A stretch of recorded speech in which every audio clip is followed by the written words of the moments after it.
জালিমের বিরুদ্ধে যখন সকলে দাঁড়িয়ে যায়, তখন আর জালিম তার নিজস্ব গণ্ডির পরিসরের মধ্যে তার নিজস্ব বাহিনী দিয়ে, গুন্ডা বাহিনী দিয়ে আর টিকতে পারবে না। রাজনৈতিক প্রভুত্বের কাছে বারবার কিছু স্বার্থলোভী, স্বার্থান্বেষী মহল তারা নিজেদের মস্তিষ্ককে বিকৃত করে ফেলেছে। চাঁদাবাজি, লুটেরাজ, সম্পদের পাহাড় তৈরি করা, নিজেদের আলিশান জীবনযাপন করার জন্য এই ভূখণ্ডকে তারা পরাধীন করে তুলেছে। লক্ষ লক্ষ মানুষকে তারা, এ জাতির মানুষগুলোকে তারা বিপর্যস্ত করেছে। আমরা জেগে উঠেছি, রক্ত দিয়েছি, কিন্তু আশ্চর্যের বিষয় হলো জাতির কিছু মির্জাফর যুগে যুগে আমাদের এই লাল সবুজের পতাকাকে খামচে ধরে আমাদের স্বাধীনতাকে বিকৃত করার জন্য, আমাদেরকে পরাধীন করে তোলার জন্য বারবার স্বজাতির সাথে তারা বেঈমানি করেছে, মুনাফিকি করেছে। আমরা জুলাইটা সেই দিক থেকেই যদি বিশ্লেষণ করি তাহলে দেখতে পাবো আমাদের এই বাংলার জনপদকে যারা রক্তে রঞ্জিত করেছিল 2024-এর 36টি দিন রক্তমাখা এই দিনগুলোতে কাউকে তারা রেহাই দেয়নি। ছোট্ট শিশু জানালার পাশে বসে খেলারত অবস্থায় হেলিকপ্টার থেকে স্নাইপারের আঘাতে তাদেরকে হত্যা করা হয়েছিল।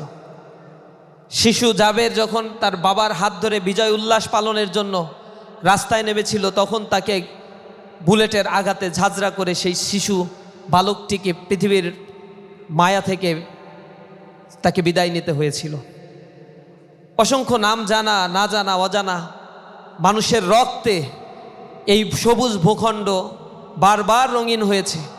রক্ত দিয়া আজাদির সন্তানেরা গোলামির জিনজির থেকে মুক্ত হয়ে নিজেদেরকে স্বনির্ভরশীল আত্মপ্রত্যয় হিসেবে গড়ে তোলার জন্য চেষ্টা করেছে।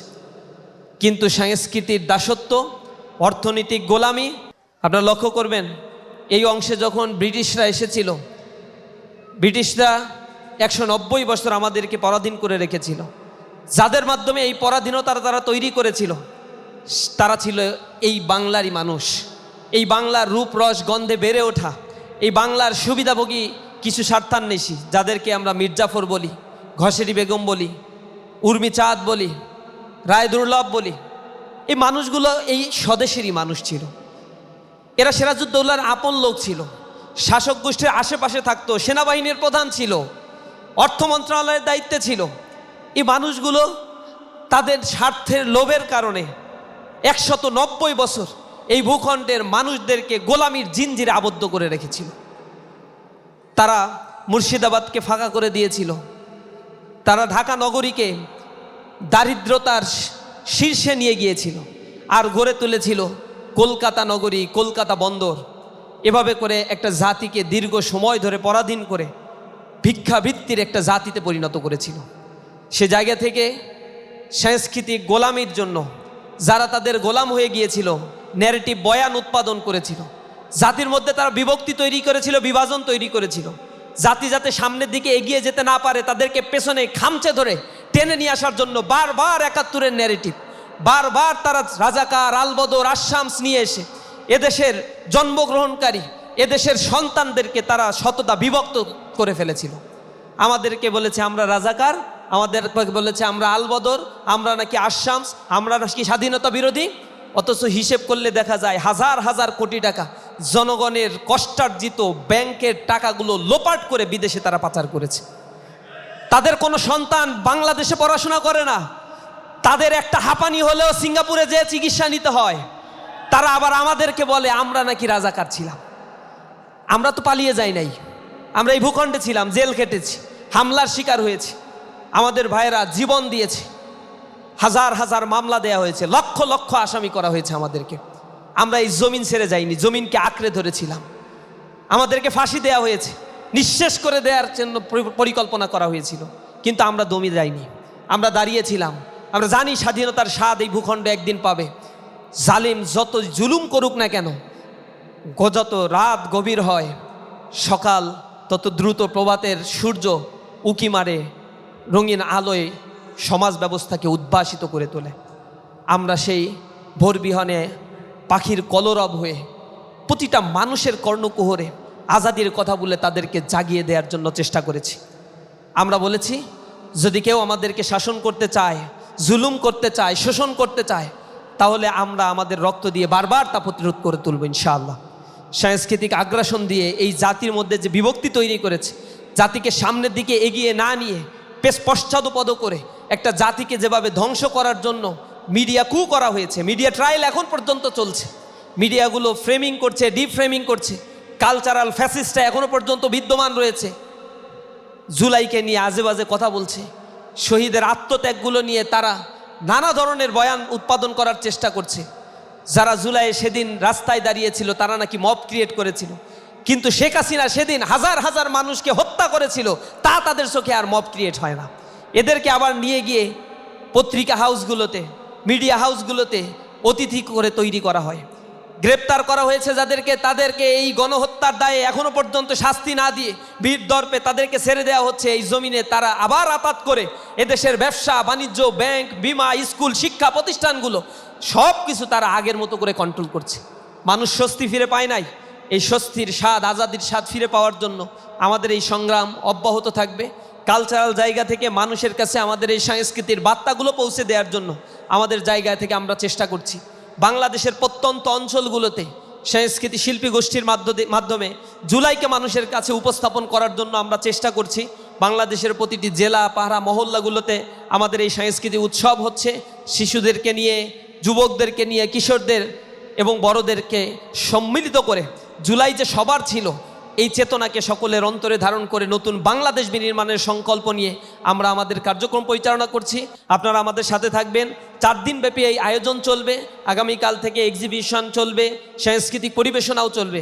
সকলে আপনারা আপনাদের বন্ধু বান্ধব, আত্মীয় স্বজন, আপনাদের পরিবারের সকল সদস্যদেরকে নিয়ে আমাদের এই আয়োজনের পাশে থেকে আমাদেরকে উৎসাহ দিবেন। সকলকে আজকের এই আয়োজনে থাকার জন্য ধন্যবাদ জানাচ্ছি। বিশেষ করে সাইমুমকে ধন্যবাদ জানাচ্ছি ইউনিক এই আয়োজন করার জন্য।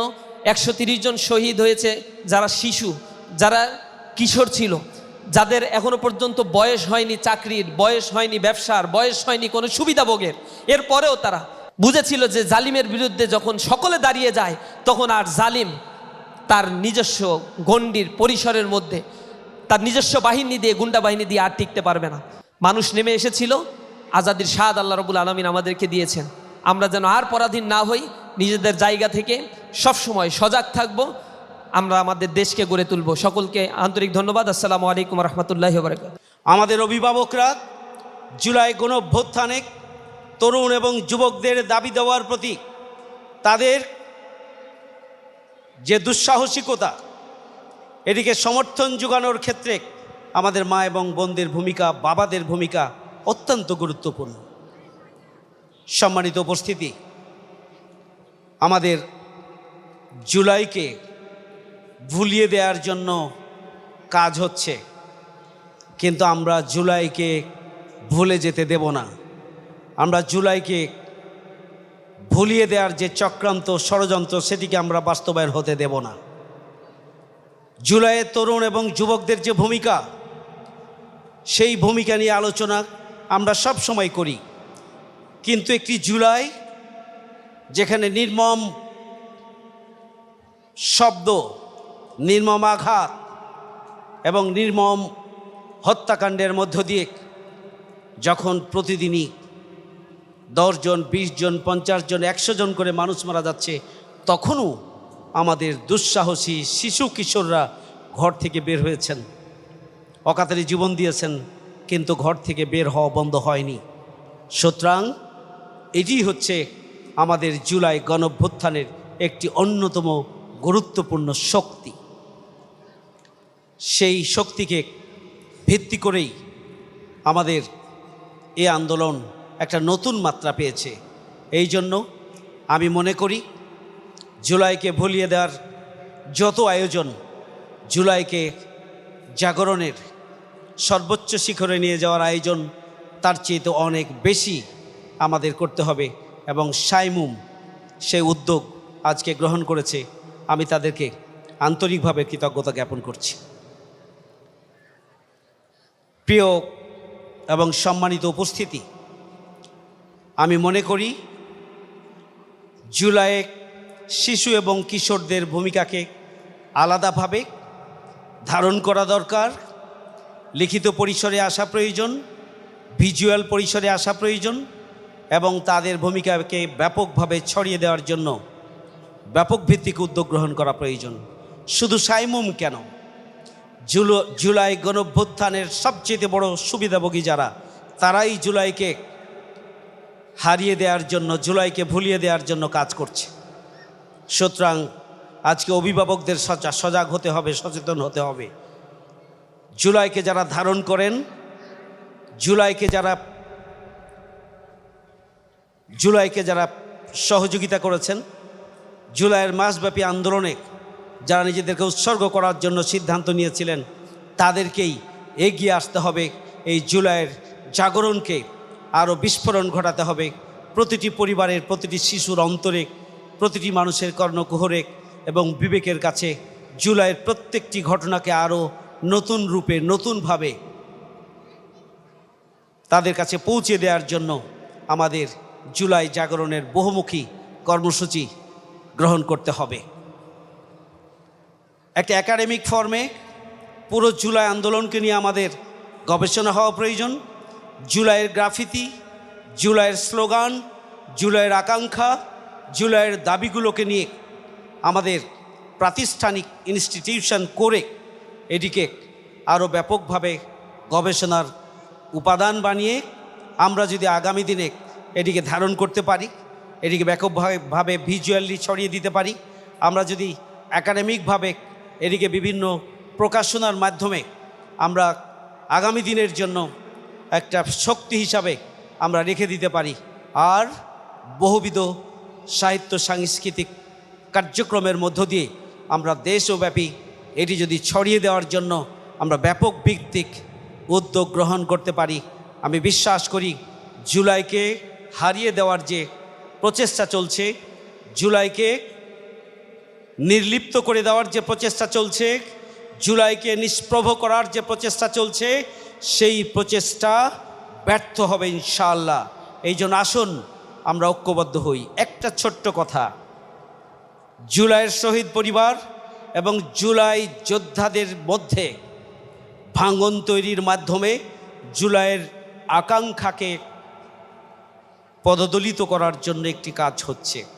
সুতরাং জুলাইয়ের শহীদ পরিবার, জুলাইয়ের আহত যোদ্ধা এবং জুলাইয়ের আকাঙ্ক্ষা বাস্তবায়নের জন্য যারা রাজপথে নেমেছিলেন, তাদের সবাইকে ঐক্যবদ্ধভাবে জুলাইয়ের যে আকাঙ্ক্ষা, উই ওয়ান্ট জাস্টিস, আমরা ন্যায় বিচার চাই, দুর্নীতি, সন্ত্রাস, চাঁদাবাজ মুক্ত নতুন বাংলাদেশ চাই, জুলাইয়ের যে আকাঙ্ক্ষা বৈষম্যহীন মানবিক বসবাসযোগ্য বাংলাদেশ চাই, জুলাইয়ের যে আকাঙ্ক্ষা যা আমরা দিল্লি না ঢাকা, আমরা স্বাধীন সার্বভৌম নতুন বাংলাদেশ চাই, আমরা পরাধীন থাকতে চাই না, সেই আকাঙ্ক্ষাগুলোকে মানুষের সামনে প্রজন্ম থেকে প্রজন্ম ছড়িয়ে দেওয়ার জন্য, এস্টাবলিশ করার জন্য আমাদেরকে ঐক্যবদ্ধ থাকতে হবে, এর কোনো বিকল্প নেই। আসুন আমরা সবাই ঐক্যবদ্ধ হই এবং শিশুদের চোখে জুলাই আমরা ধারণ করি এবং আগামী দিনে আমাদের আজকের শিশুদের করণীয় নিয়ে আমরা ব্যাপক ভিত্তিক আলোচনা করি এবং গোটা বাংলাদেশে জুলাইয়ের জাগরণকে আমরা সার্বিকভাবে আমরা ছড়িয়ে দেওয়ার জন্য পদক্ষেপ গ্রহণ করি। তাহলেই আমি মনে করি সাইমুমের যে ইউনিক উদ্যোগ সেটি ফলপ্রসূ হবে বলে আমি মনে করি। সবাইকে ধন্যবাদ। আল্লাহ হাফেজ। আসসালামু আলাইকুম।